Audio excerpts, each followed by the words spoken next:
we're going to go into our next segment of the show, and that is the comics that we're reading for this week. And I'm going to start off by sharing what some of the listeners have shared with us, what they're reading. And then once I wrap them up, I will pass it off to you two to share what you're reading. And then I'll also share what I'm reading as well, too. And it can be something that is current, that just came out like this week or this past month, or maybe you're reading something that came out years ago. It doesn't have to be something that was recently released. It could just be like whatever is literally on your books, on your end table that you might be reading right now. So to start off with our community from Comic Watch, our editor-in-chief, Matt Myers, said currently catching up with Carnage by Ram V and Alex Packnadel, which I apologize if I'm mispronouncing that.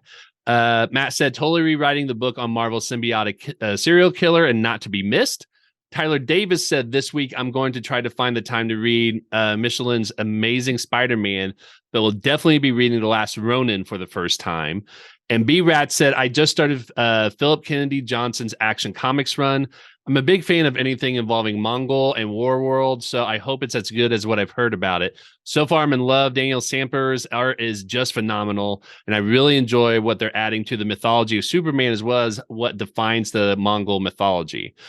From our Discord, the Luminacasters Discord channel, which again, if you want to join the Discord, we do have a link in the show notes. Kim from the ODPH podcast said that he's reading Rogue Sun. Perrin Abel's journey into the life and times of Dylan Siegel heads towards its second arc conclusion before a small break for one of 2023's biggest events, Supermassive 2 in May.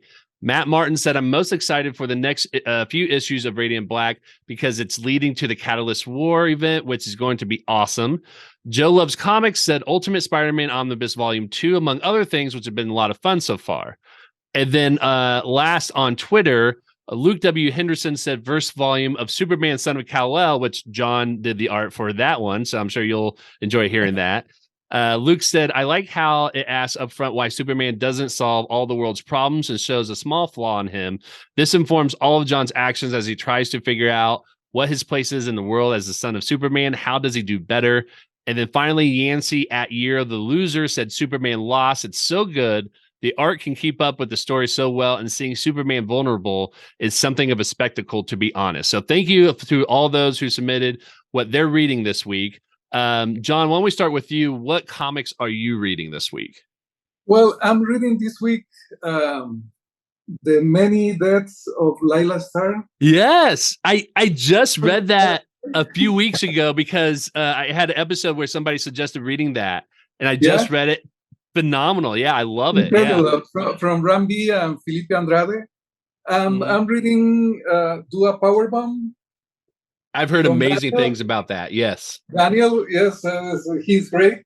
And I'm honestly, since maybe all this year, I'm reading mostly old comics. Terry and the Pirates, Prince Violent, some Moebius stuff, Rip Kirby, Alex Raymond, Flash Gordon, because I Little Nemo in Slumberland. I'm in my nostalgic period. Yeah. Reading all comics. Especially, I really like this Little Nemo in Slumberland. This is amazing. Of Winsor McCay from 1915 or something. Little Nemo in Slumberland. Absolutely love it. That's awesome. Yeah. How about you, Ed? Yeah, so right now, my pull list, the things I'm reading on a regular basis is Nice House on a Lake, which has been great. Saga, which I feel like everyone's reading. Something's Killing the Children. I'm reading the Reckless books by Brubaker and Sean Phillips, which have been pretty great. Forge, which is a new book from Greg Rucka, Mike Henderson, and blanking on the second writer who I know, and I'm going to feel terrible as soon as I get off this call. But it's a really cool sort of space drama. Reading Batman, obviously. And I just picked up The Hard Boiled, Jeff Darrow, Frank Miller, book, which I, for some reason, have never read before. So they re-released it. So I picked up a copy to give it a read. And I just picked up some older Authority trades that I'll be making my way through as well. Nice. There you go.